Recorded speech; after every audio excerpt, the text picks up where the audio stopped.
सी पैसा हम सबके वॉलेट में होता है ना? इतना कॉमन है कि हम इसके बारे में सोचते तक नहीं। पर क्या कभी रुका और सोचा कि ये आइडिया आखिर आया कहाँ से? चलिए इसकी दिलचस्प कहानी में चलते हैं। एक ऐसी कहानी जिसने दुनिया का नक्शा ही बदल दिया। जरा एक पल के लिए सोच कर देखे, अगर आज कुछ भी खरीदना हो और उसके लिए सिक्कों से भरा एक भारी थैला लेकर घूमना पड़े, कैसा लगेगा? ये सिर्फ एक परेशानी की बात नहीं थी, ये एक ऐसी प्रॉब्लम थी जिसने बिजनेस की रफ्तार पर ही ब्रेक लगा दिया था। और सुनिए, ये कोई हाइपोथेटिकल सवाल नहीं है। सैकड़ों सालों तक सच में यही हकीकत थी। उस जमाने में ट्रेड करने का मतलब था लिटरली पैसे का बोझ उठाना। तो ये बोझ असल में था कैसा? चलिए अपने पहले सेक्शन में इसी दुनिया को समझते हैं। एक ऐसी दुनिया जो सच में पैसे के वजन के नीचे दबी हुई थी। देखिए, उस जमाने में बिजनेस की लिमिट इस बात से तय होती थी कि कोई कितना वजन उठा सकता है। इमेजिन, सिर्फ मेटल के सिक्के ही नहीं, कौड़ियों और सीपीओ जैसी चीजें भी पैसा थीं। इसकी वजह से पूरा बिजनेस बहुत ही स्लो और मुश्किल हो जाता था। लेकिन कहते हैं ना, जहां प्रॉब्लम होती है वहीं सॉल्यूशन भी निकलता है। तो चलिए अब कहानी के उस मोड़ पर चलते हैं जहां 11वीं सेंचुरी के चीन में कुछ व्यापारियों ने इस प्रॉब्लम का एक जीनियस सॉल्यूशन निकाला।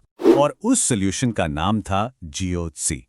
अब देखिए, सबसे इंटरेस्टिंग बात क्या है, ये किसी राजा या सरकार का इन्वेंशन नहीं था। नहीं, ये तो व्यापारियों ने खुद अपनी डेली की प्रॉब्लम को सॉल्व करने के लिए जमीनी स्तर पर बनाया था। तो ये काम कैसे करता था? सिस्टम बड़ा सिंपल था पर रेवोल्यूशनरी। व्यापारी क्या करते थे, अपने भारी भरकम सिक्के एक सेफ जगह पर जमा कर देते थे और बदले में उन्हें एक कागज की रसीद मिलती थी। यही थी जियोजी। फिर बिजनेस करने के लिए वो भारी सिक्के नहीं बल्कि ये हल्की फुल्की रसीदें इस्तेमाल करते थे। कितना सिंपल आइडिया है ना? पर इसी ने सब कुछ बदल दिया। अब देखिए, व्यापारियों का ये ब्रिलियंट आइडिया इतना सक्सेसफुल हुआ कि ये ज्यादा दिन तक छिप नहीं सका। बहुत जल्द सरकार की नजर इस पर पड़ी और बस यहीं से कहानी में एक बहुत बड़ा ट्विस्ट आया। ये जो बदलाव था वो बहुत बड़ा था। जो चीज़ एक प्राइवेट रसीद सिस्टम के तौर पर शुरू हुई थी, वो अब दुनिया की पहली official government backed paper currency बन रही थी। मतलब जो चीज़ लोकल लेवल पर सुविधा के लिए बनी थी, वो अब पूरे एम्पायर की इकोनॉमी का फाउंडेशन बन रही थी। और फिर आए सम्राट कुबलई खान।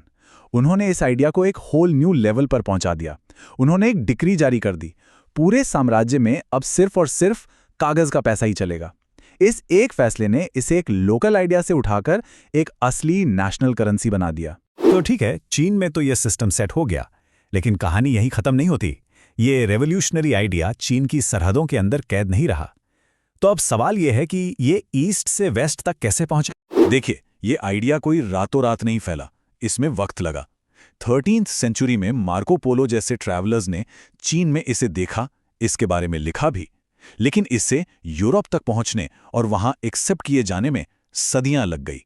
शुरू में तो यूरोप के लोगों को यह बात बड़ी अजीब लगी। मतलब कागज के एक टुकड़े पर कोई कैसे भरोसा कर ले?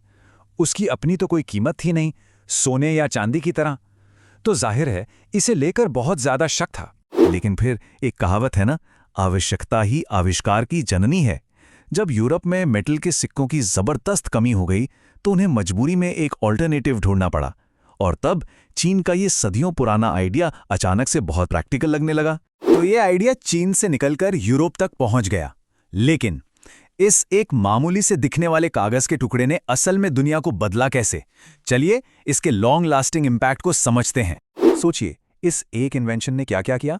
इसने लंबी दूरी के ट्रेड को सुपर फास्ट और इजी बना दिया। पैसा लेकर चलने का फिजिकल रिस्क और बोझ दोनों कम हो गए। इकोनॉमी इसको ग्रो करने का फ्यूल मिल गया। असल में देखें तो आज हम जिस मॉडर्न फाइनेंशियल सिस्टम में जी रहे हैं, उसकी नींव इसी चीनी इन्वेंशन पर रखी गई है। कागज ने लगभग 1000 साल तक मनी की दुनिया पर राज किया। अब हम डिजिटल करेंसी और नई नई टेक्नोलॉजी के दौर में हैं। तो सोचने वाली बात यह है कि अगला बड़ा रेवोल्यूशन क्या होगा? वो कौन सी चीज होगी जो हमारे पैसे को यूज करने का तरीका एक बार फिर से हमेशा के लिए बदल देगी?